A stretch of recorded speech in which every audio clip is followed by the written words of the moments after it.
Weird stuff with the feed right now. I apologize. The program that I used for going live said that it wasn't live. Hopefully, you guys can hear me out there. If you can, leave a note in the chat if you guys are there. But I wanted to talk today about the proportion shapes. Hopefully, you guys can hear me well. Got the microphone. So proportion shapes. So people have been on my Van Dyke Z uh, YouTube video that I posted a while back, and they have a kind of a hard time understanding what's going on. So I thought it'd be kind of cool to take an alla prima painting by John Singer Sargent right here, and I'll do the Z, and then I'll do a sketch based on that. I did one earlier, but I think it was of a Rembrandt, and this I think what's really great about this piece is that it really simplifies the what we're going to see because it's an alla prima. It's very blocky, very easy to understand the lights and dark shapes versus the Rembrandt, which was a little bit more complex and a little bit more subtle. So this will be able to do it pretty easily. I'm going to mark everything out in red so that everyone can definitely see what's going on here. Okay, cool. Hey, BA, how's it going? Hey, Rick. Good to see you guys. Hopefully the audio is okay. I don't know if it's a little bit echoey in here. I apologize. I had a big painting on the wall that I took out for a collector had come over to visit and for a commission, and I was photographing her and had to move this big painting out of here. And I think that the space is a little echoey. Awesome. So if you guys can see, check it out. Got a brand new hat here. Support living artists. So I started producing some merch for the channel, and it's a great way to support if you guys are interested. Support living artists. I did a whole bunch of different artists that I enjoy. Embroidery. It took a while to get. I think probably over a month after I ordered it. So have patience. And but I think they're pretty cool. It actually, Xenia haircut, has my name on the back. It's kind of neat. Won't be wearing it out of the house, but I'll be wearing it on the YouTube channel.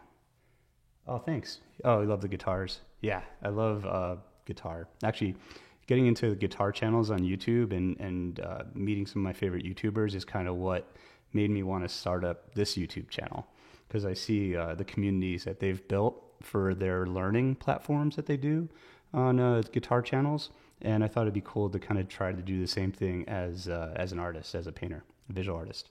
So awesome, guys. Feel free to ask any questions along the way. I'm going to repost this as a video versus a live. I think that it gets more attention as a video versus a live. I'm trying to learn the whole YouTube thing. And so I'm going to start with this guy. So enough of me on the camera here.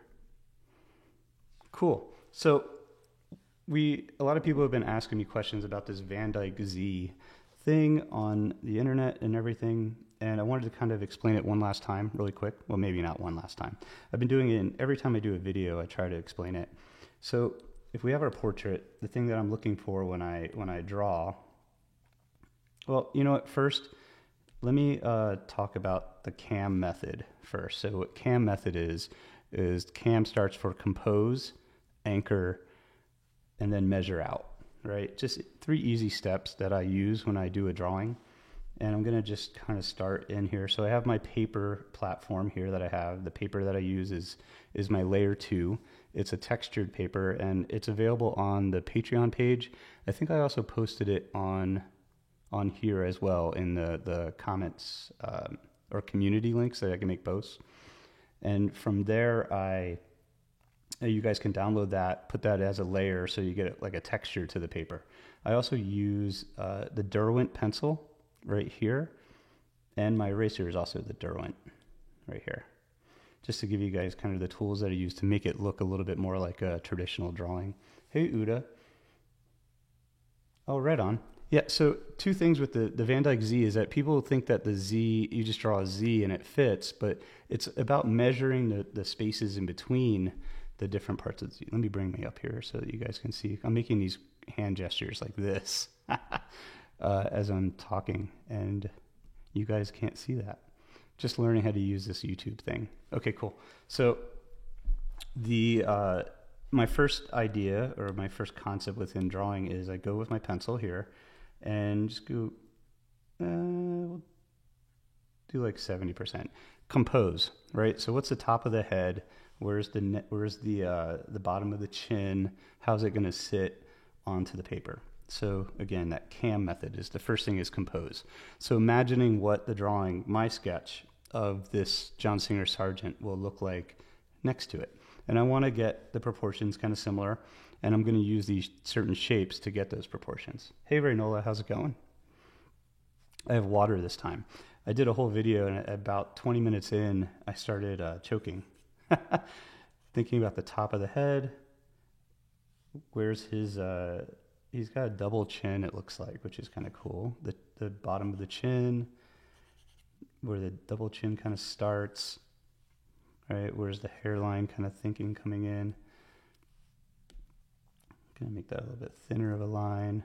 Just notes, right? So we're kind of composing what it is I'm thinking for like where he's gonna sit on the paper. I don't want to really, these lines might change. They definitely are gonna change. But I just want to put them in there as kind of a basis for what I'm seeing, right? And if I look at like how the eyes are right through here, where does that line up with the eyes over here, right? So kind of setting up the structure of where the orbital cavities are going to be, and just using a side-by-side method right here. So it's almost like a sight size. What sight size is that you have the model in front of you, but you lay out your paper so that you could step back 3 feet or so, and you can squint at both at the same time in the same scale. So, hey, good morning, guys. You have 2 lives at the same time. Check it out. Yeah, it's weird how one of them I think stopped on me for some reason. It was saying there's an image on here that said it wasn't going out to everybody. So we're gonna go with this one. And I'll just cancel the other one when it comes, unless it's like weird and in my studio and I can't turn it off. Then I'll have like a spy cam in here. Where's the nose kind of sit, right? Comes across. And this is just kind of getting these vertical proportions down. Like the eyes, nose, mouth, not the width at all. Do you ever establish the border lines within the canvas? I don't know what you mean by the border lines of the canvas. This is just an iPad sketch, so I just want to make sure I don't go over top of the image that I have here next to it. Oh, cool, you did. Thanks for stopping in on that one. So anyway, so at this point, so I got my compose, right? I kind of feel like I have him in a good spot. Where's his kind of shoulder coming in? Thinking about the shoulder, comes over here, maybe this, kind of wedging that shape in there. Now I want to think about what the Van Dyke Z is doing. So people were talking about that idea of, I see the Z on everything, I'm not sure which one to look at or how to expect that. So I'm going to kind of zoom in here and show you guys kind of what, I'm going to switch to a bright red so you guys can see it. Okay, so the Z on the shadow side of his face, right, is very important. So top of the brow, right, hopefully you guys can see that. The length of the nose, right? So the full length of the nose. And then I start with the shadow shape, right? So the shadow shape's right there, putting an arrow in, and it comes all the way across. That's the plane where it turns into the shadow, right? The underplane of the nose. I had said that before, and people were a little confused by what the underplane of the nose is. So that's the part where the shadow turns, or the light turns into the shadow, is the underplane. So think of that as having the depth within the painting. The nose is coming forward, the underplane is going into the picture plane, into the picture. And so we have our Z right here, right? See, now what's important about this is that you don't just draw a Z and make everything fit, is I'm trying to measure out what this shape is right here, what that distance is. And this is something that takes experience. Not everything is going to be like just draw a Z and it'll work.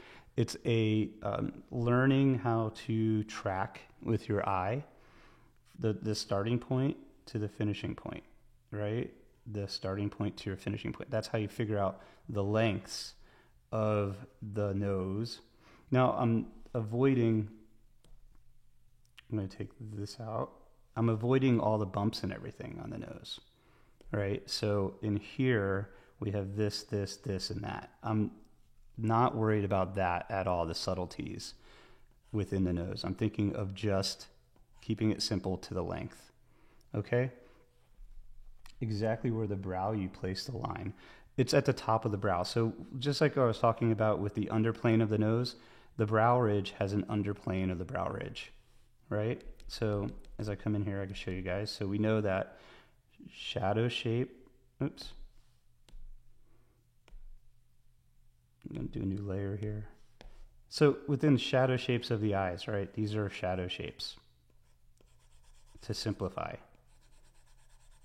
So the brow ridge starts right there, end of the head, right?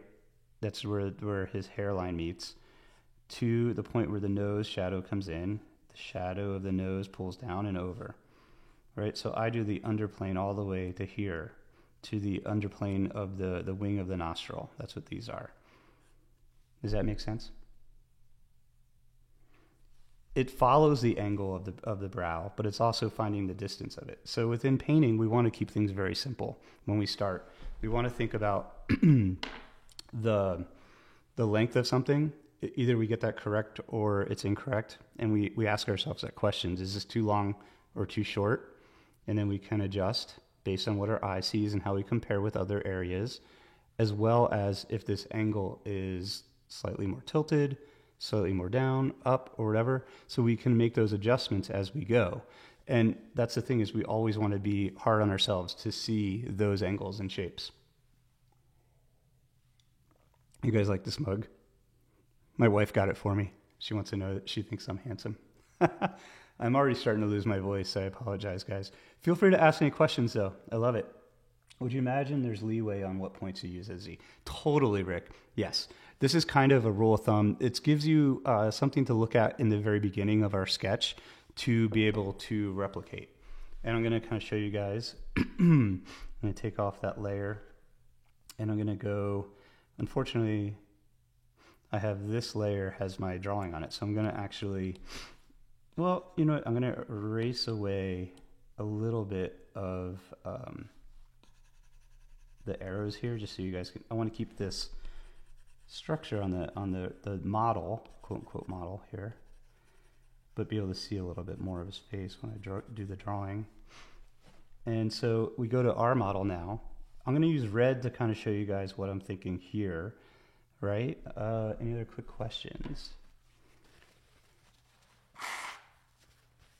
You know, I am not a huge fan of the Riley method or the Loomis method. Actually, I like Loomis, but I'm not a fan of the Riley. I got them confused for a second. I apologize. So thinking of, we're on our side of our thing right here. So gesturally, I'm going to use a bright red so that people can see it. I think that was a crit of the last couple of these drawing iPad workshop videos. Side of the face, right? What's the length here? And I'm looking at the length that I already have on this side. Right? So where does that come down to? About here. Right? So that looks okay. Now from there I can kind of jump out. What's this eye right here? Where's the other eye? So there's an interesting thing, is that his brow goes down and then up, right? So the brows are not in line with one another at all. This brow on this side is low, this brow is higher, right? And that's what that helps me to see by doing that Van Dyke Z. By knowing where the brow ridge is on my drawing and then checking the model, I can see that this goes up higher and also comes down. And so it's comparing those two pieces together. I hope you start to feel better, Rick. Hey Rob, how's it going? So from there, so we have that idea. So the CAM method again that we were talking about, this idea. So we composed, right? I might even just leave this sketch in red. That'll be fun. So people can definitely see these proportional shapes. Now from here, I want to get the entire eyebrow, eye ridge, orbital cavities kind of in. And what's really great about, again, the Sargent is super, super simplified, right? So we can get in what's dark pretty easily here. I'm just going to kind of shade it in lightly. And you guys can hear that I have a paper-like finish onto the video right now. So kind of shade in the eyes. Now, these eyes are my anchor point. Now, what do I mean by that? So I feel like I have them well established height and width-wise, and that might slowly, slightly change. Again, everything is kind of a little bit organic. I don't want to lock in almost anything, but they are, for the most part, my anchor points. So this pulls down and over from here to here. I'm thinking about now, what are the shadow shapes? So I want to start to measure out, that's what the M is, from the central point, from the anchor of our eyes. And that's going to help me figure out what's going on with the shape of the nose, right? And there's this really awesome kind of dark shape that is in this part of the eye right through here, right? Not worried about any of the bumps and stuff in the nose yet. Thinking about what's coming down here, because this kind of leads into the mouth. This kind of movement right through here. So I'm looking at this shape right through here on him. See how that curves in? And just kind of following the shapes, the shadow shapes now. So when I draw, I want to establish the shadow shapes first, because again, they help to build structure.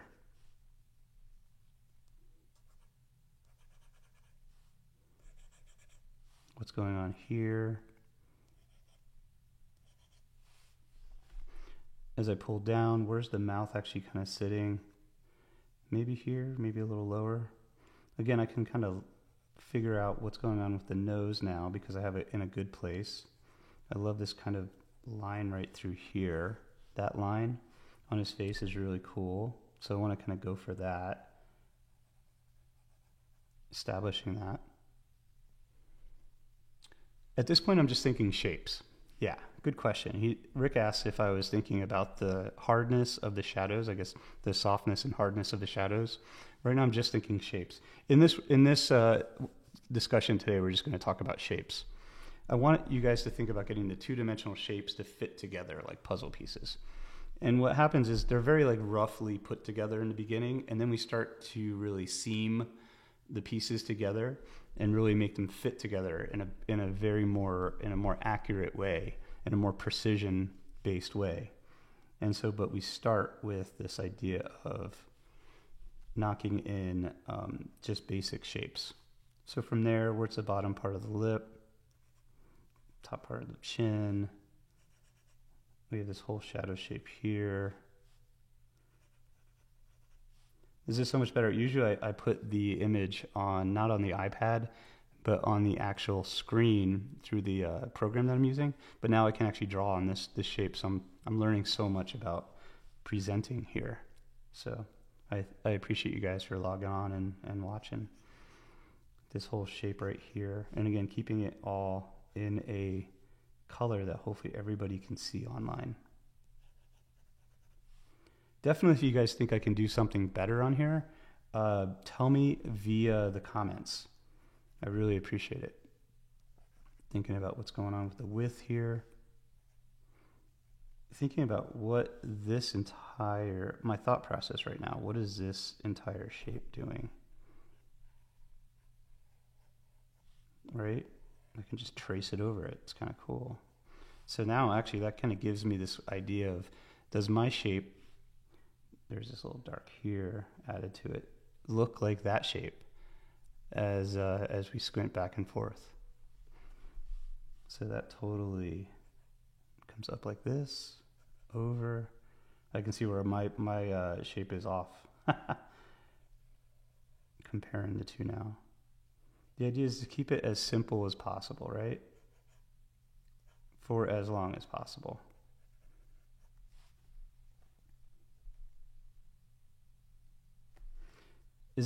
So this is what it is right here. So this is it. There's a hover on the what do you call it, the cursor, I guess. Hopefully you guys can see that right there.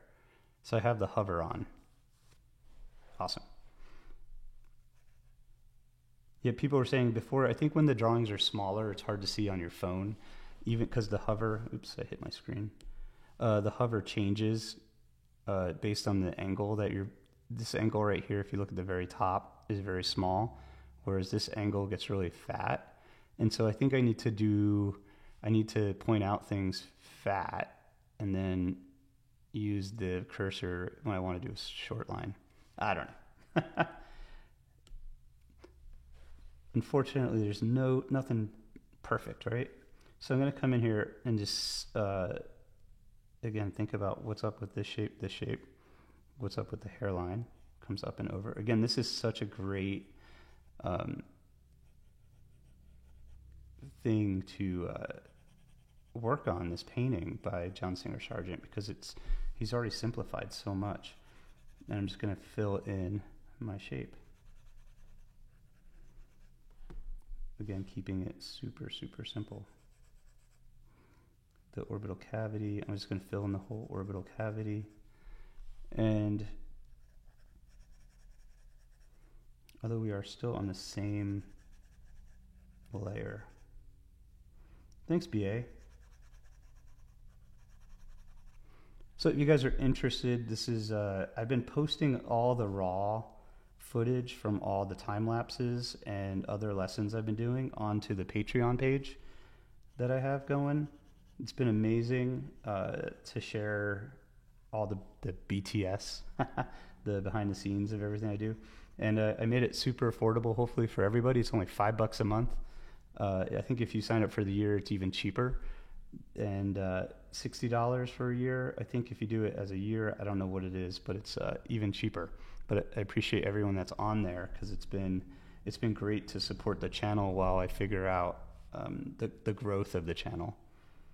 I think eventually it'd be awesome to make Patreon all free. Filling in this dark. It's funny, I didn't think I was going to do this all in red. Oh, thanks, Rick. Yeah, so getting that Van Dyke Z in there, right? But then we can come in and we want to refine what's going on with areas on the nose. These bumps in his nose, right?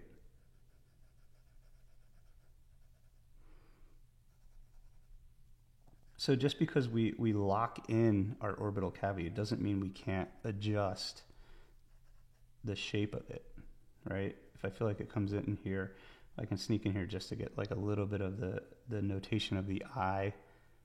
I'm in this area right here. Just quickly, and that's probably going to be fixed. Adjusting what's going on with this part of the hairline right in here. Erasing away some of the original sketch. You can see where I'm off in the beginning, and it doesn't matter. Still is pretty decent. You know, if you're in the ballpark, then when you start to really dive into the sketch in a more precise way, you can see how things are a little bit more lined up. Oh, thanks, Rick, for the super chat. I appreciate it, man. Again, I hope you feel better. You can hear my voice is a little croaky right now. Oh, thanks, Rick. I'd love to hear this guy speak, right? I'm always like looking at paintings in the museums and I'm like, man, I wonder what they sound like. I wonder if voice is really high pitched. Cool. So continuing it back over with that kind of red idea here of grouping all of our shapes together. If we come into the other orbital cavity, I'm going to shade this in just a little bit more. And then, so we have this kind of anchor shape to the right side of his face.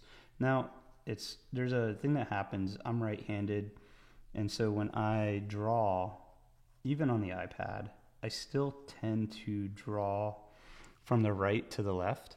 And that's because when I was a kid, and I think that it's just what happens is that you don't want to put your, you kind of start on the side. You don't want to start with your hand smudging everything. And so I think I kind of started drawing from right to left. Thinking about what's going on here in this shape. Refining this dark shape over here. underplane of the nose is a little bit different. I'm not going to worry about that quite yet. Thinking subtly what's going on with the mustache and these little jumping points that I can use to move from side to side. So there's a little bit of movement in here as we get to the edge here. That looks pretty good. It's funny, I'm using my other drawing lines that might be affecting how I draw. General double chin, right? So that's how I'm finding the ear and this side of his, this cheek right through here, or this part right there. This comes down. That looks okay. I'm gonna jump. I'm gonna come back up here to this part of the eye. Hopefully I can, let me do the cursor a little, like around this area.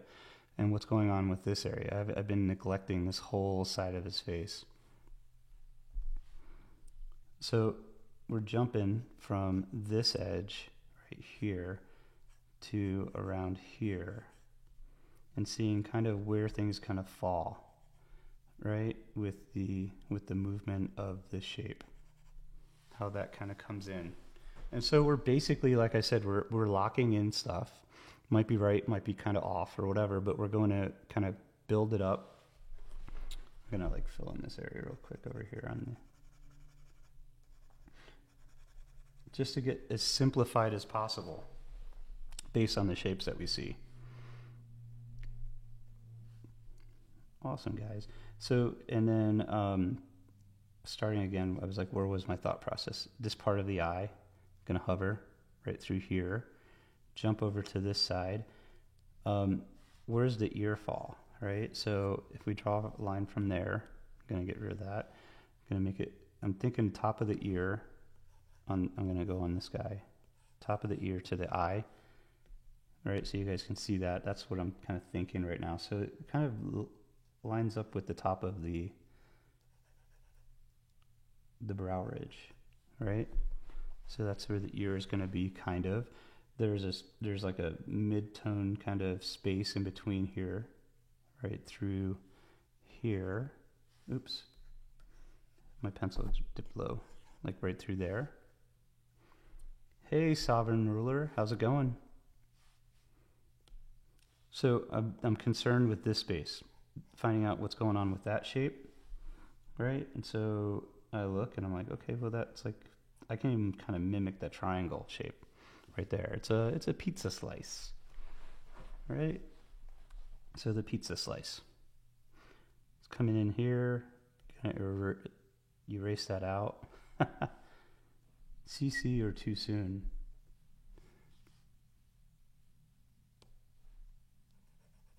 So then, if we think about the ear, just how we kind of just block in kind of the shape, that looks pretty good because the bottom part lines up with loosely from there to there.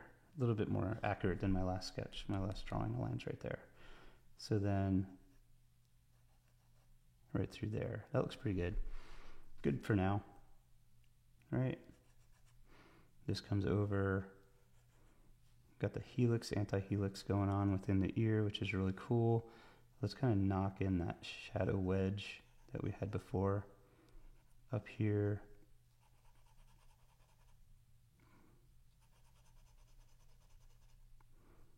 And we kind of lose that edge into the shape of the dark. So we can kind of do that here, which is kind of neat. He's got this kind of wedge of light passing through. I'm over at the top part of his head right through here, thinking about what's going on.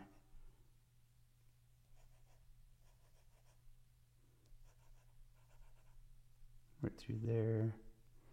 That looks pretty good.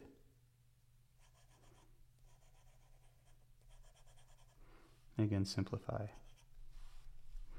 I'm going to come in and just simplify all the red that's kind of on this side here, because we're kind of losing those edges.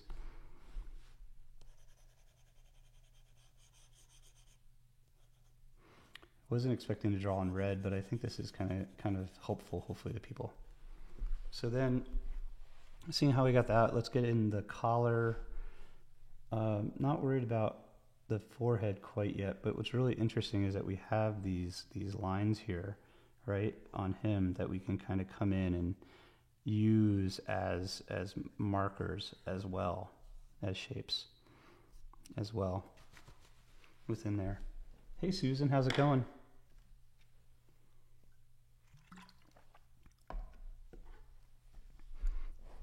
So proportionally, finding out what's going on with the mouth and everything. I'm gonna simplify this upper lip right here. Throw in a little bit for the mustache, kind of fun. Where the bottom lip goes. You guys probably hear my puppy. My studio's in our backyard, which is their domain. They keep watch over the house all day. Think about this movement in here, under the chin. Hope you guys can see. I'm gonna show you guys my cursor. Awesome. Feel free to ask any questions at all as I kind of build from this. So this is that idea of measuring out from the sketch, right? So what's bugging me at the top here is kind of figuring out what's going on with that shape, so it looks similar. Haven't gotten into the eye or anything yet because this is just a block-in.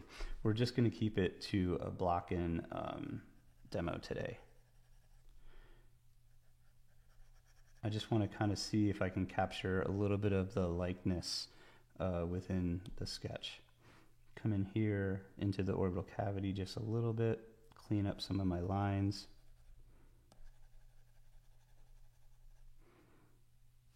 Cool. And start to build out that collar like I was talking about before. So the collar has this kind of vibe like this.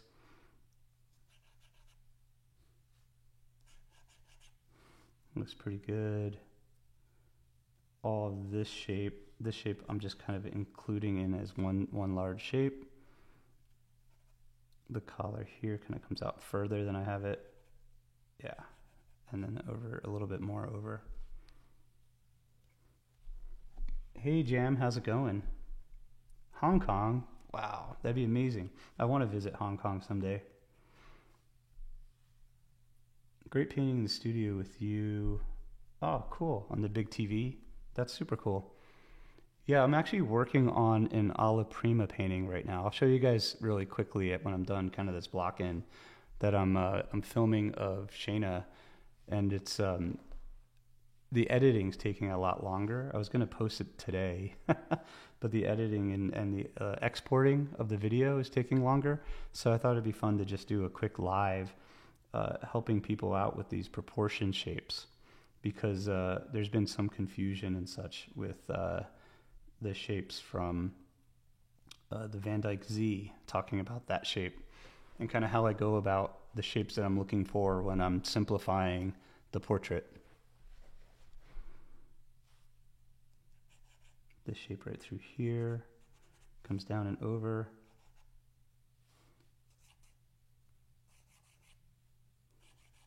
Drawing long lines to see what's going on with shapes like that. There's kind of a thrust down here. Even here, I might actually even make I'm going to come in now and punctuate some of the shapes. Hey Andrea, how's it going?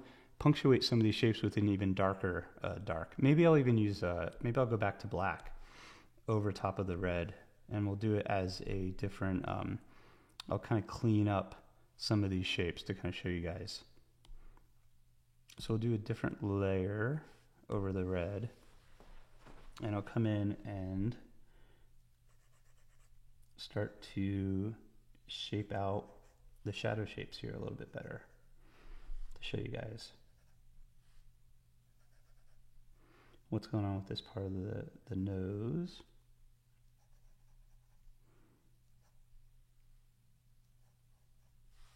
As it comes over the shape, and now I'm squinting just to see the dark shapes of what's coming in.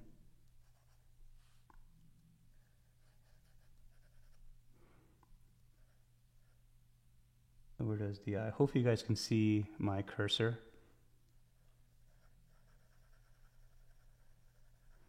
The eye is kind of nestled into that shape right there. And I'm just kind of simplifying this whole shape. Simplifying.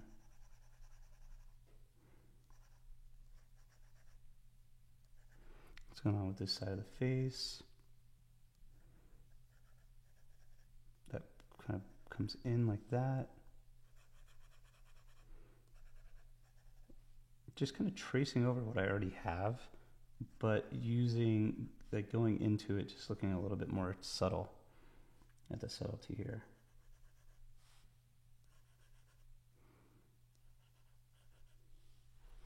Jumping across really quick to the other underplane of the nose, where the top of the nose comes in. Where's the break in the nose, right?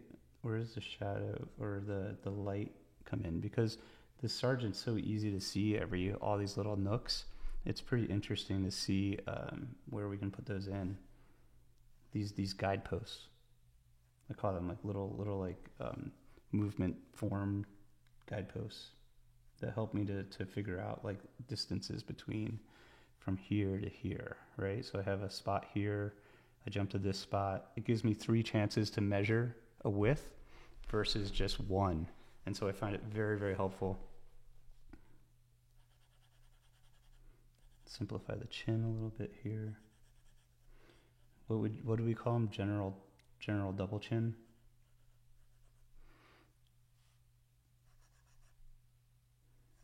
This guy is probably like a war hero fighting against fascism. And we gave him a goofy name.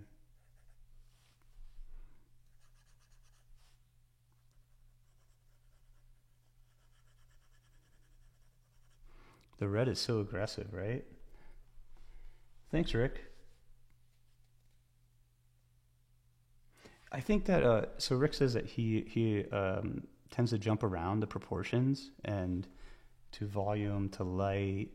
Hard for me to stay disciplined. I think having a kind of a mindset of being disciplined is super helpful. I tend to try to, I hate the idea of systems, but I like the idea of having a methodology to kind of keep me in place, because I'm kind of the same way.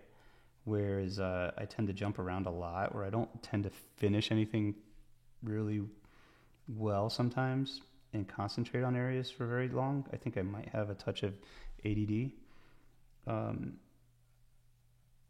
OCD and ADD. I'm really obsessive compulsive about my drawing, but then I also like to jump around. I think the jumping around is a good thing. The idea is to kind of turn that weakness into a strength. And so as long as you can kind of stay confined in a place where you're composing, right? Then you're anchoring, and then you're measuring out from something that's solid, that's not going to move and jump around on you. I think you'll be good. I think that's something that I found very helpful when I was working.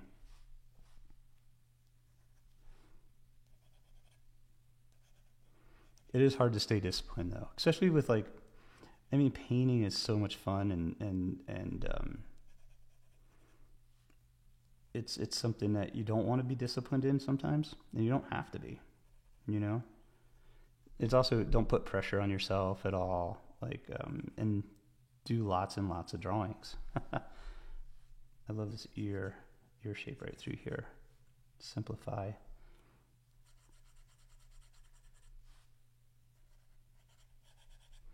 Kind of keeping it a little bit looser here.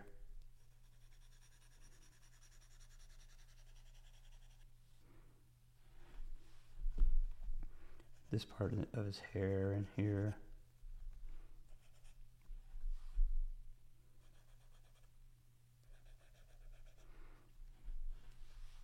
This gets a little darker through here, through the eye. Just kind of shade it out gently.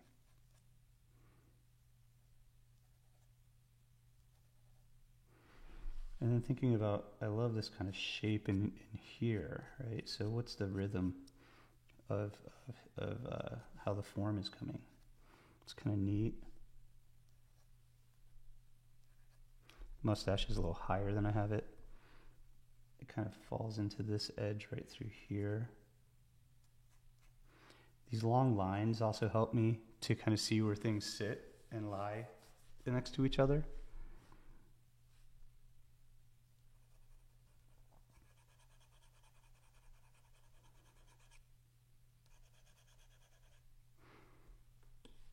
Cool. Any other questions? Awesome.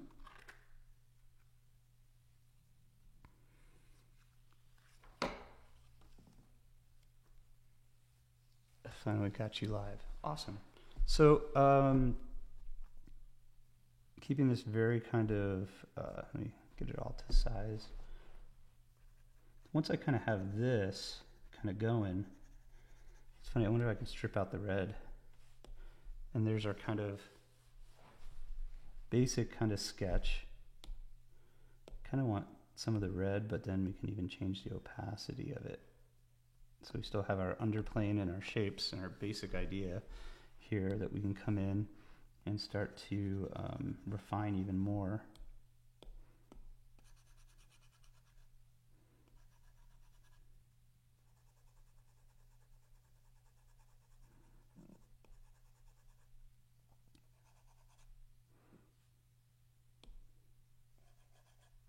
If we want to start getting into some of the halftones and structures and everything. If I'm thinking,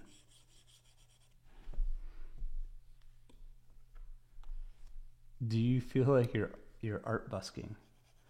No, not really. I don't know.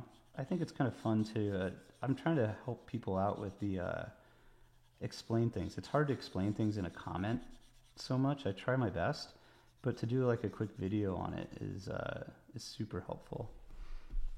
But art busking. That's very funny. Because I guess I'm not, like, I guess I do feel weird saying to like and subscribe all the time. Hey, Shayna. Hey, do you want to come in? We have a guest. So we're live right now. Hi, gorgeous. I love you. Oh, I love you too. Do you need any coffee? Are you good? I think I got really cold coffee here. Can I get that for you? No, I think I'm all right. Thanks, babe. I'm doing a really bad sketch. Oh, that's great. You're so good. You're sweet. Thanks, babe. You're so supportive. I love you. Have fun. Love you, gorgeous. Thanks. So, my wife visiting, that was fun.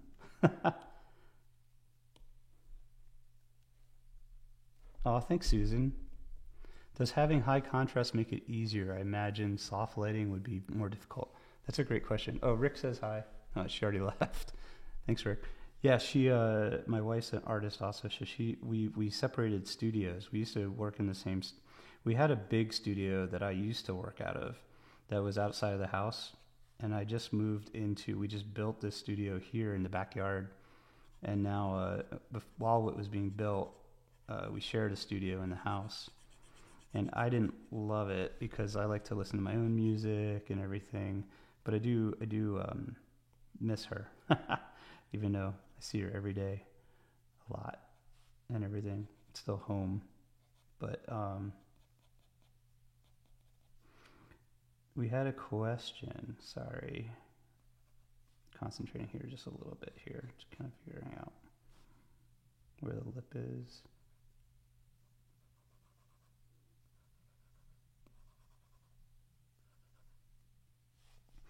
This whole side of the face gets shadowed.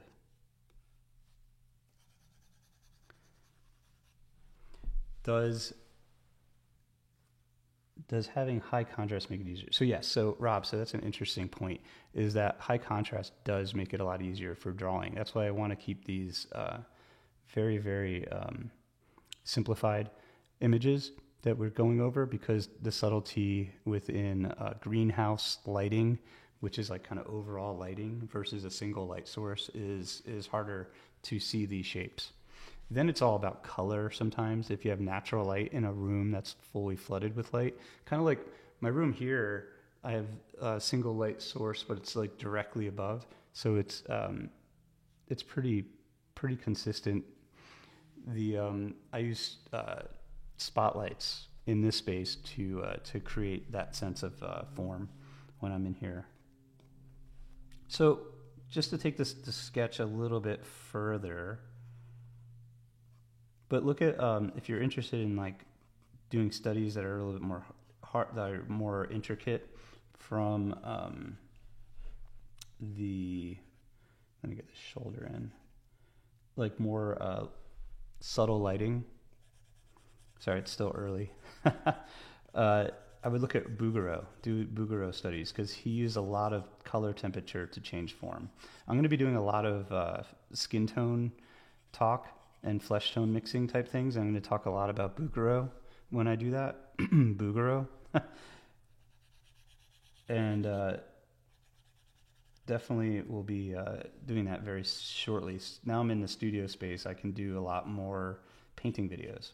So my next painting video is going to be a painting actually of Shayna. I was able to export the last, excuse me, or no, sorry, I exported the first hour of it that I can go over with you guys really quick here. Oh, hey Deb, how's it going? Good to see you on here. Oh, thanks, Deb. Deb, I think you're a member of the Patreon, right? If I remember. The Patreon folks are amazing. There's my plug. I'm not sponsored by anybody yet. Hopefully I'll get some companies that want to sponsor the channel. But so it's sponsored by my upcoming workshops. I should put that actually on the screen. I totally even forgot. I have a QR code. How did I forget the QR code?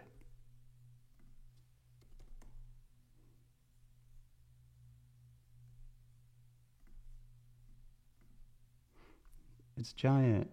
If you guys are interested in, it's small. It's medium sized. If you guys are interested in any of my live workshops, did it change the size of it? Sorry, guys.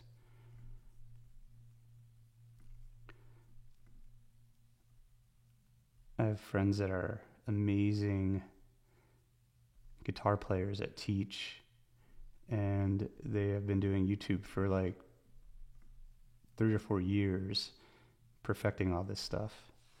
And I'm just figuring out how to do it now. Thanks, guys. If you scan that, that'll have all my workshops. It has a link to the Patreon, and it's awesome. So really quick though, this is going to be the best stage right now for the sketch. Is I'm going to cover the whole thing and then start to pick out the lights. Right. So I thought I was going to do just the shadow shapes and patterns, which I kind of went through with you guys. Again, if you have any questions, feel free to leave them in the comments or ask them here live. But I'm going to knock a value over the whole piece soon. For this, I would use, I kind of blur everything as I work, and I usually work on tone paper when I'm in my studio. So I'm just going to come in here and lightly erase away a little bit of some of these lines, just to clean up some of the stuff.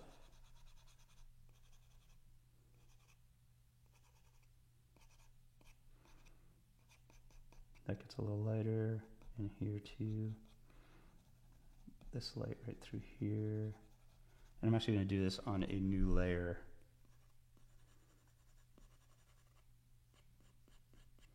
Two Chins McGee over here.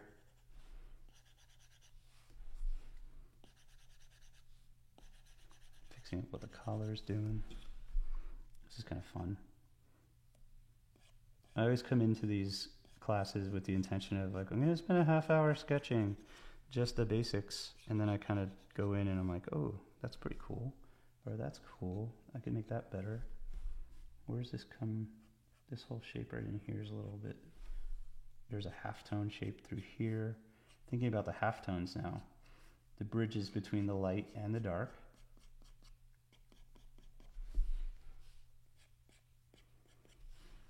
And that's okay for now. Soften up that edge.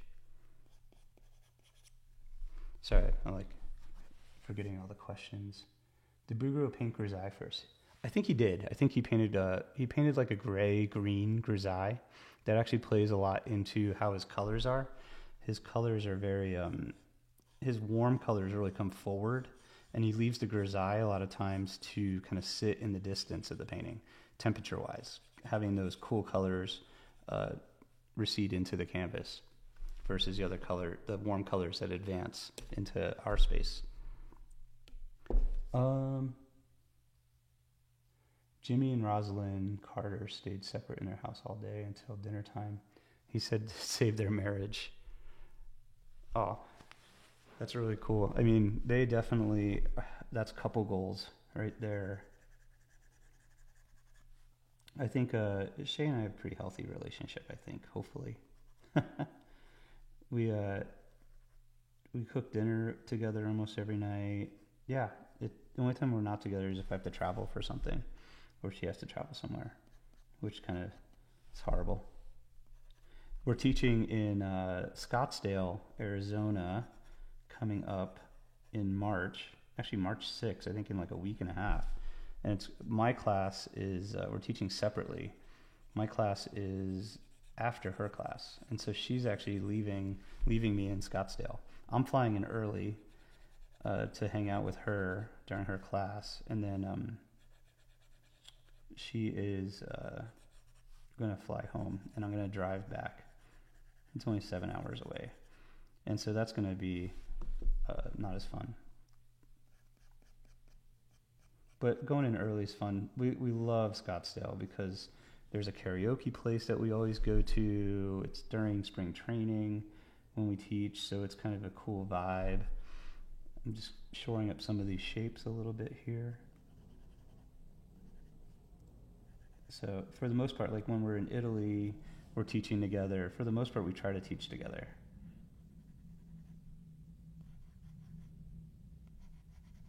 And so we kind of turn it into, before Italy, we're going to Paris and Provence, and we're gonna go see. We're going to the, what do they call it? The Blue Coast, I guess, in France, the French Riviera. Beforehand, before we go to Italy, and we're taking our kids. Well, I'm taking our stepkids, which are my kids too. Unfortunately, my son can't go because he's still in college, I think at the time, or had just gotten back. He needs some chill time. Hey, Renee, how's it going? You think that this was painted with the Zorn palette? I'm not sure. This is Sargent. So, I got to study the Zorn palette because I see so many videos on the Zorn palette here on YouTube. So I want to kind of weigh in on that. But I'll research that. It definitely looks pretty simplified, the palette. 7 hours drive is nothing to Americans. That's funny. Yeah, it's we teach a student privately in Telluride, Colorado, and that drives 5.5 hours, and it's almost like easy now for us to just hop in the car and drive into the mountains. Okay, so I'm gonna take this now. What I'm gonna do to kind of unify everything is I'm gonna do a unifying wash over the entire sketch on a new layer, and it's kind of cool to see what we get with the proportions. Look pretty solid. I feel like now if I get rid of that, now I look at this, I'm like, okay, well this can be, oops, I'm gonna do eraser here. This can be a little bit better right there. This can come over. This side of the face can dip over just a little bit more. So many tools that we can use to be more proficient at sketching, right? The one thing that I think that we should all do the most is just sketch more. The more you sketch, the better you're going to get at it. I know it sounds like obvious. What's up with this shape right in here? Oh, I'm going to take my opacity down just a little bit, just to knock in this halftone. And what's cool is like these brush strokes that I see over here, I can use as those measuring points, right? Because I see that this comes up and over, hits up with this brushwork right here. This is all softer. Did you see Nathan's comment above possible sponsorship? Oh, Nathan, how's it going? Sorry. Jack Richardson & Co. reach out to us. That'd be great. Yeah, I use a lot of Jack Richardson products, like the easels and everything. I used to have a Santa Fe Best forever. I actually, we knew Jack pretty well. Unfortunately, he passed away. Has it been 3 years now? I've been to Jack's house in Wisconsin with my family. My son played on his front yard, which was kind of cool. So yeah, every year my family, my dad was in the Air Force, and so and my dad was a really awesome guy and really smart, and he was actually building an airplane in our garage. And so they have a thing in Oshkosh, Wisconsin, every summer called the EAA convention, which is Experimental Aircrafts Association convention. And we would hop in the car from South Jersey, New Jersey, outside Philly, and drive there. And that was about maybe 19 hours drive. We'd drive over 2 days to get there, and we'd spend like a week or two in Oshkosh, Wisconsin. And we go to Appleton and Fond du Lac and all those surrounding areas when I was growing up. So that's kind of cool. Awesome. Thanks, Rob, for keeping... I should make you a monitor on these classes. I'd appreciate that. How are we doing on time? Oh, we're almost at an hour. I'm going to come in here and just do this quick, show you guys. I keep teasing it, right? So looking at proportions, I'm squinting, and they look pretty good. I'm going to come in and just glaze over the whole thing here. So just keep a even... Oh, I'm on the eraser. That's not good. I got to keep track. I'm talking too much. I'm on a new layer, layer 9, Derwent pencil.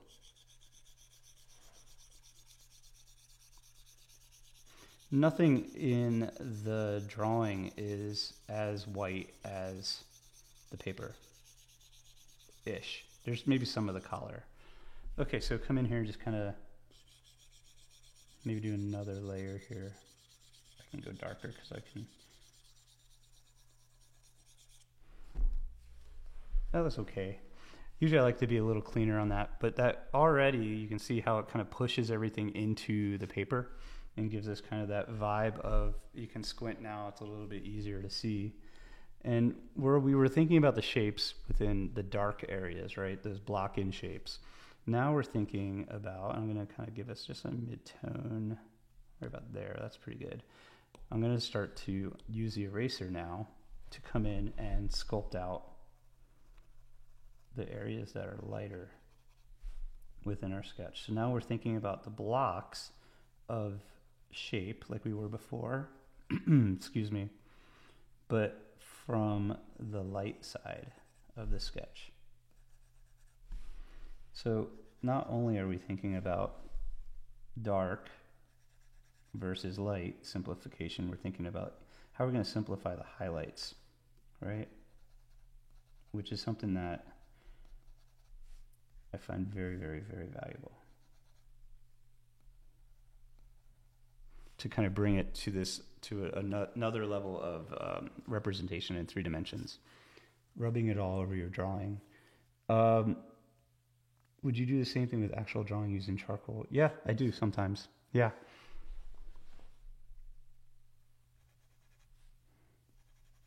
There's that chin in there. It's much easier here because it's not, my hands don't get dirty. Oh, I want to give a quick shout out to a friend of mine I was talking to on the phone yesterday. He's a mentor for me in my career, and one of my favorite painters when I was learning how to paint when I was in college, because I had a professor in college that gave me a couple of his photos of his work, like tear sheets of his work, postcards that he had collected. And it's a guy named John Nava, N-A-V-A. And I was talking to John the other day, or yesterday on the phone, and he's like, hey, I've been watching your YouTube videos, and I haven't talked to John. I think I even told John I was doing YouTube. I haven't talked to him in like a few months or so, maybe in a year. And it's kind of cool. He's like, that he was watching these. Anyway, John, if you're out there, man, I hope you're doing well. I hope you're painting along to YouTube videos, avoiding politics. A good distraction is art. And I miss you. Hopefully we can hang out if I get out to California again. I was just out in LA recently, but I didn't have time to get up to visit you in Ojai. Next time, definitely. John's actually in my documentary film that I'm working on also. On the basically like people that have inspired me as social justice painters. So keeping it simplified, understanding the shapes. Let me get back to the questions. I apologize. Oh, that's cool. Hey, Eric, how's it going? Yeah, it'd be awesome if you could. They're coming into my class in 10 minutes. I'm not sure if it's going to be live in, I guess, 10 minutes. I'm not sure if I'm going to be doing this in 10. I'm actually going to take the live down. I'm going to combine these two layers now. So it's kind of neat we can take off this layer. And this is kind of the structure of just the lights. Very basic. What if you're painting an albino? I don't know. I guess I would just use this. I would just look for the same values, right? In fact, it'd probably just be like painting a cast. A white cast. Okay, so I'm going to take these, I'm going to merge down these layers here. Merge down. So now this is all one layer, and I can get even more of the subtlety in here. So Eric, really quick, so this is kind of the same setup I'm thinking about doing for the lecture. So we're going to meet tomorrow, I think around 9:30 my time, 11:30 your time, your East Coast. It's cool that you're on here. The technology, hopefully the microphone's okay. And this program I have connects to Zoom, so it should be fine. I'm doing a lecture tomorrow for Eric, and not tomorrow, on March, about my series of paintings of Holocaust survivors, which I'm kind of excited to share.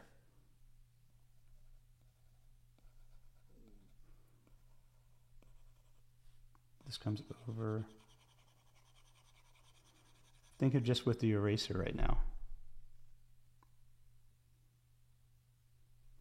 Let the people with no creativity handle politics. I love that.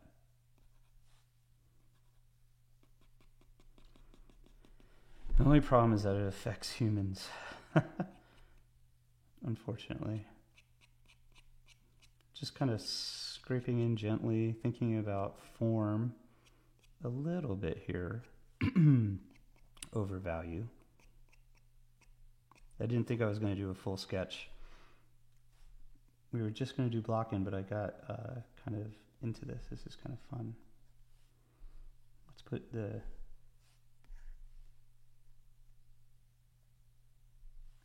little highlight in his eye. Oops, put it in the wrong spot. It's like nestled up here.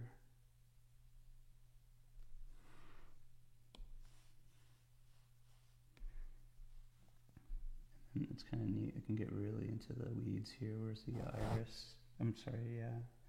And it pulls over to the pupil. This overlid right in there. And this value is a lot lighter than it actually is in my sketch. You can see how we definitely can get, now as I start to zoom in a little bit more and see what's going on here. It's neat to, usually I'm using the printout that I do. I do a bigger printout in the beginning of the sketch. So like my iPad, you can see it's like the size of my iPad here to be able to judge against. But I don't usually have the reference next to the painting on the iPad. So now I do. It makes it a lot easier, which is why they probably include that idea in there. Oh, cool. Awesome, Eric. You got the cards? So I have these set of cards that Eric purchased of the survivors that I've been painting. I did a set of 10 cards that are available on the Big Cartel page. I feel like I'm hawking all this stuff. So they're saying I was like, am I like an art busker? asking for support all the time. But I don't need your support, guys. I'm just kidding. I love it. I think it's cool. It's providing education that's affordable for everybody is kind of cool, for almost everybody. And if you can't afford it, I usually just hook people up anyway.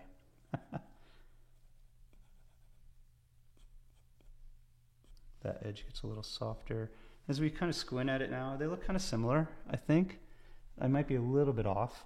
I'm actually going to come in and do a very light, where some of the areas were very dark to kind of get those sense of values and structures. I'm going to go in with the eraser and just do a quick lightening of it, where I would probably take my eraser, mostly in this orbital cavity here, over the eye, and doing a kind of a light, quote-unquote, glaze of light to soften some of these edges and everything.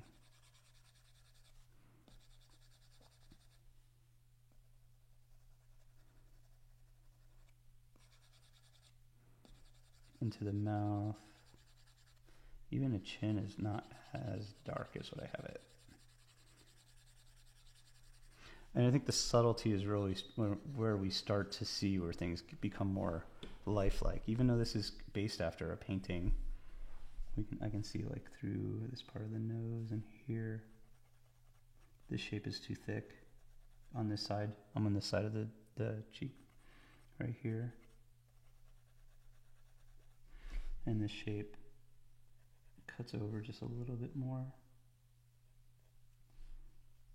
So you guys. But the main, hopefully you guys can learn that, like the overall large shapes in the very beginning kind of set us up where we can get the subtlety. We're not going for the subtlety first. It's only after an hour of sketching that we're able to knock in some of these other areas in a more sophisticated way. In the beginning, it's kind of, we're blocking in things almost like with a large 2x4. I always use the analogy of portrait sculpting, well, actually modeling, if you want to get technical. Like I was able to work with sculptors when I was learning at the National Academy of Design. I had a grant to go study in Italy, and I went with two sculptors, and I learned so much about sculpting from them, where I actually got to sculpt and I was bad at it. And then when I got home, I took a portrait sculpture class with Barney Hodes at the Art Students League. It was awesome. He was so amazing. And what you do is you get this giant mound of clay first, and then you just start pounding it into shape, into these large masses. And so that's your compose, right? You're knocking into these shapes. And then you start in with the middle points of where the eyes are, and then you start to measure out. So sculpture is just like painting and drawing, but within space, within 3 dimensions. It's kind of neat how all these things kind of flow together. The ways of creation and stuff. Creating.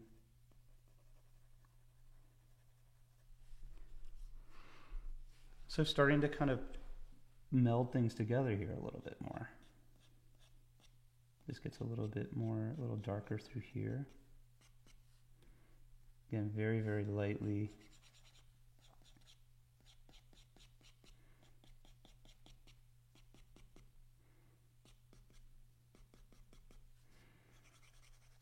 So it's cool, like the Jack Richson thing. I had a Jack Richson easel, which was really amazing. It's a Sienna. And a friend of ours, actually, I just recommended that she buy one from them. So check out the Sienna easel. Look, see, I'd be a great sponsor, right, guys? Or I'd be great for sponsors. Sometimes I think of drawing as sculpting. Exactly, yeah, they kind of fit. They go back and forth, right? Painting is sculpting, and within 3 dimensions, and sculpting is drawing. Everything is just this idea of simplifying, like, questions that you ask yourself, right? Too long or too short, too light or too dark? Is this too warm or too cool? You know, what's the hue of this color, right? Is this a blue hue or a green hue? What is it that I'm seeing? It's not about skill anymore. It's about feeling and wacky ideas. You can always hire a struggling young painter to paint it for you. Oh, that is true, unfortunately. It's all about putting a banana on the wall, which is kind of funny anyway. I'm all for it. Anything that's kind of cool and creative, I'm down. I don't get upset if a banana is worth so much more. I just think it's hilarious. I don't think it affects me in a negative way to be surprised by something that's kind of cool. It just makes me think that maybe we're all just dead anyway, like the TV show Lost, and just weird shit's gonna happen. Did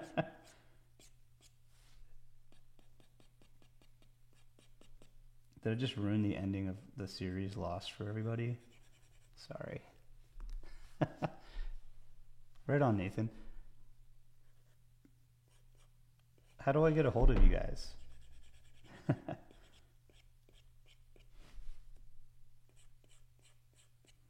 Rob, thanks for pointing that out. I miss some of these comments sometimes, and I apologize. Okay, Rob has a... I'm going to scroll back up, sorry. Bandwidth to support. I got the cards, by the way. Okay, I got that. Thanks, Eric, for being on here. This is awesome. Keep winding it until you need it. Okay, I think I'm back. I think I caught up. Sorry, guys. It's funny. I'm looking at the painting next to the thing, and he's got a... This is not good. I'm going to come in and just kind of blend that out a little bit more.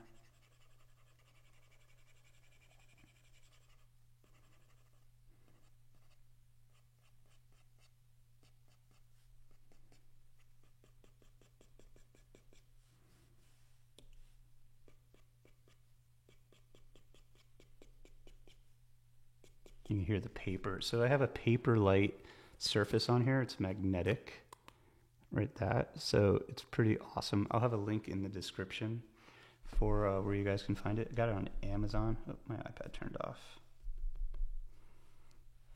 I got it on Amazon. It's pretty cool.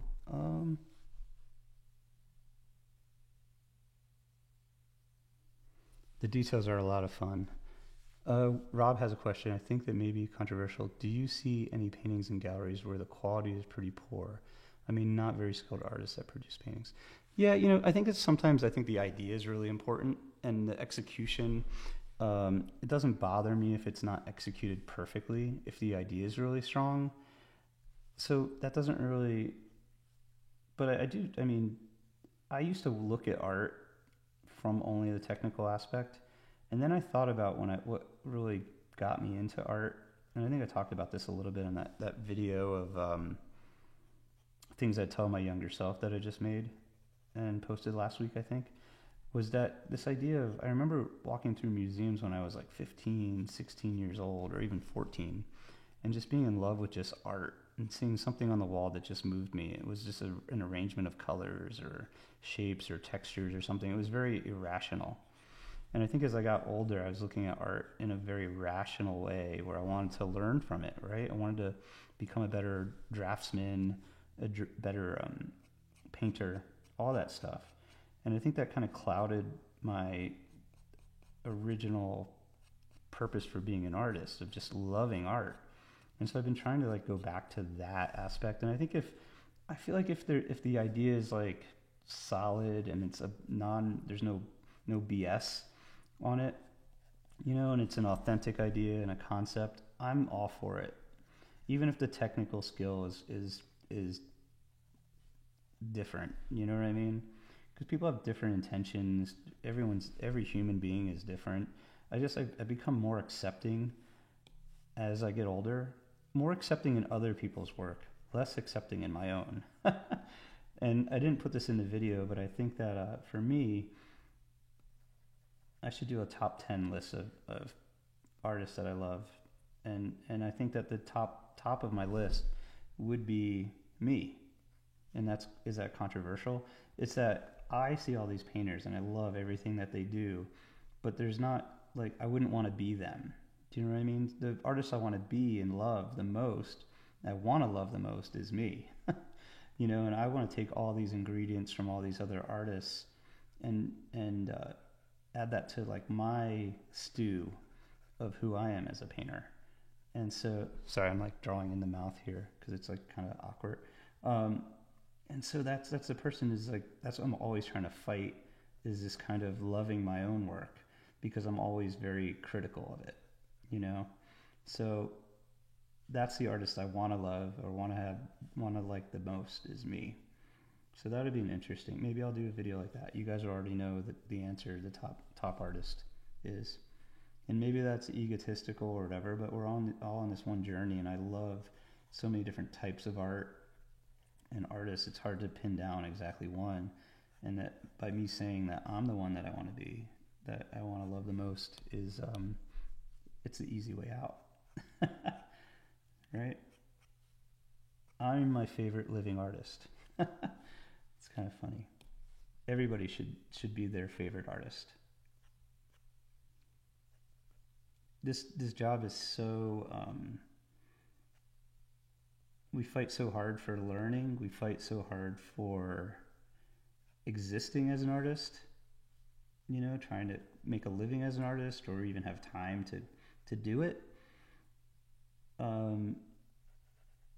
It would suck if we end up hating ourselves as we do it, or not liking everything that we do, or not having, and that is the case for a lot of people, myself included. We always have to kind of think about, well, no, what are the successes that are going to give me a dopamine, that are going to make me want to charge forward and still stay with this gig, because it's hard. Anyway, awesome, guys. So just kind of diving into the small stuff now. I think I got a decent look. Maybe it looks like I have his teeth in the picture rather than not. So, oh shoot, I missed a whole bunch of comments. Oh yeah, no procrastination. Go out and paint. Go out and draw. Hopefully this will motivate you. Like, see what I'm doing, and I'm just like failing in a lot of areas here. And this could all go darker. And go do better.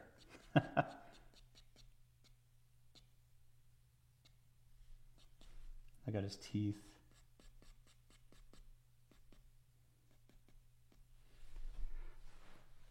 Awesome, guys. Great artist or articulate. I'm not sure which I would choose. Be your own algorithm. I love that. Name a painter you just can't like, no matter how hard you try. Maybe Damien Hirst. There we go. Because I just feel like there's not a lot of authenticity there. That was easy, right? Again, the no BS factor. But I'm sure he's a nice guy. This all gets darker. Awesome, guys. I'm going to hop off. I'm going to work on this Alla Prima. Oh, really quick. I'll show you guys that. That's really fun right now. So this guy's got a crazy look, doesn't he? I'm looking at it right now. So I'm going to switch over. I believe there's a huge difference in being self-aware, self-centered. I admire people who are able to love themselves, even the flaws. That's great. That's a great way to think about it. If I had a choice between being a great artist and being a great lover, I would take the great lover. Right on. Do both. I choose a file here. So this is kind of the first hour of me drawing the next Alla Prima video. So you get a little sneak peek of the setup here. So I'm going to draw Shayna, thinking about the structures of the keystone, of the shape and everything. Now, I got better. This isn't shaky like my last Alla Prima video, which definitely check out. All right, Paint My Friend Vanessa. This video is not shaky, but I'm using paper to paint on. It's a Moleskine page that I gessoed, and it's a little bit waffly, so can't get it perfect every time. But I'm actually painting up against the wall this time, and a magnet wall. And I didn't have a maul stick when I first started because I found a way to get a maul stick up there, and I'm learning so much. I've been lucky that people have been watching.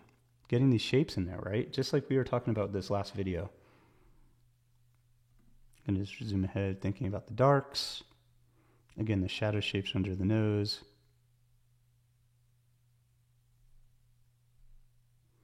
Oh, right on. Rob, I'll have you do that, definitely. The next one. You have all the bell notifications and stuff. Oh, thanks, Rick. Yeah, the Vanessa video is a lot of fun. This one I think will be just as good. Different little head position, also at an angle, and different skin tones. So I start out with this burnt umber mix and a little bit of liquid. And I'm going to post the full video, the full length. I think it's about 3 hours, maybe 4 hours, will be on the Patreon page after I launch the video. Getting in the eyes, getting in some of the darks. This right now, I've only been able to export, and it took about 5 hours to export the first hour of the video.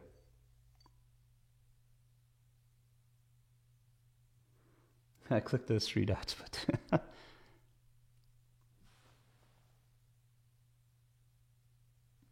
oh, Rick, by the way, I do like your icon here, by the way. It's really small, but I can read it now. Oh, you guys can't see me. So how can we see that video? The video of, well, I'm going to have the full on Patreon. So it's like $5 a month. You get full access to everything. You can donate more. There's a high, which is 18 that you can donate. You can also donate $10. I have 3 tiers. But with a $5 tier, you get everything. And I think it's $60 a year if you find the content useful. So knocking in my darks, right? Using these brushes I found on Amazon that are pretty affordable.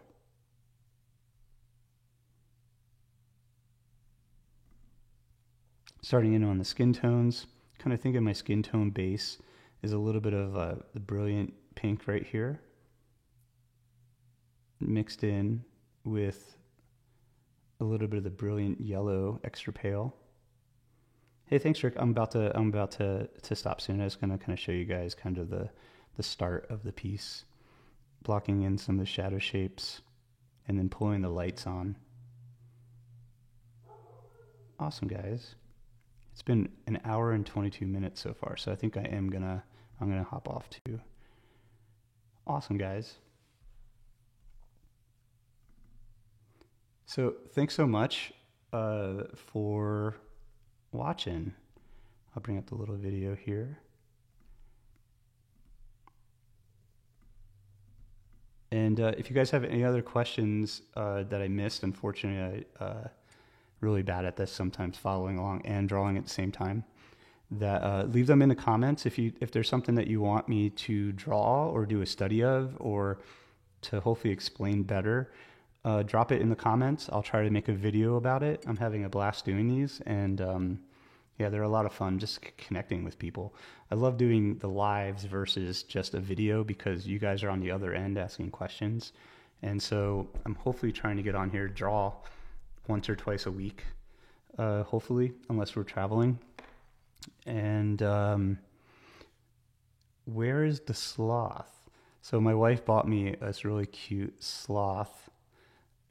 She has one in her studio, and I have one in my studio. They're supposed to hug each other. So I thought I'd start putting it all over the videos for fun. I have a buddy, Keith Williams, who has a YouTube channel for guitar, and he has a Snarlack stuffed animal in the back of all his videos, and so it's kind of a call out to Keith also. Awesome, guys. Thank you so much. If you like this content, please like and subscribe. This is the busking part, I guess. And I have hats available. Support Living Artists hats. They take a while to get made. I think you'll see it on the YouTube channel. I have a whole bunch of different hats that I've been making that are all embroidered. And the backs have my signature on them. I need to get a haircut. But yeah, so the hats help support the channel, and as well as the Patreon page, which I talked about. $5 a month for a year. I think it's like $60. I appreciate all the support, and I'll catch you guys at the next one. And hopefully in the next day and a half, I'll have that Alla Prima video up. I'm excited. Awesome, guys. Thanks so much, and take care. Have a good one. Cheers.